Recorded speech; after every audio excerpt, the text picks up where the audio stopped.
তাহলে একটা প্ল্যানে কাজ করতেন না। আমরা তো এরকম করি, একটাই প্ল্যান। প্ল্যান কটা? এটা যদি ওয়ার্ক না করে শেষ, আমও নাই সালাও নাই।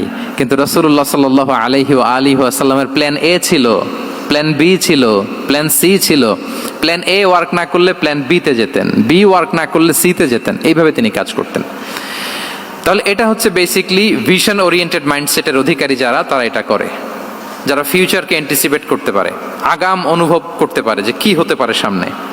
এই যে বাংলাদেশের বিভিন্ন প্ল্যান পরিকল্পনায় আমরা দেখা যায় যে এখান দিয়ে একটা ব্রিজ করে পরে ভাঙতে হয়, রাস্তা একটা তৈরির পরে ভাঙতে হয়, কোথায় এক টানেল হয়ে আছে প্রতি মাসে মাসে এখন লস হয়, তারপর 1 ঘন্টা বৃষ্টি হলে পুরো ঢাকা শহর এটা বন্যা হয়ে যায়।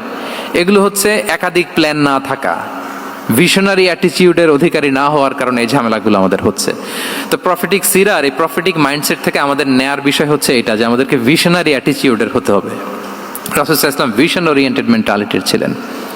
আগাম, আজ থেকে 50 বছর পরে বাংলাদেশে কি ক্রাইসিস হতে পারে, আজ থেকে ঠিক 100 বছর পরে বাংলাদেশে কি হতে পারে, ওই রোড ম্যাপকে সামনে রেখে আমাদেরকে প্ল্যান করতে হবে।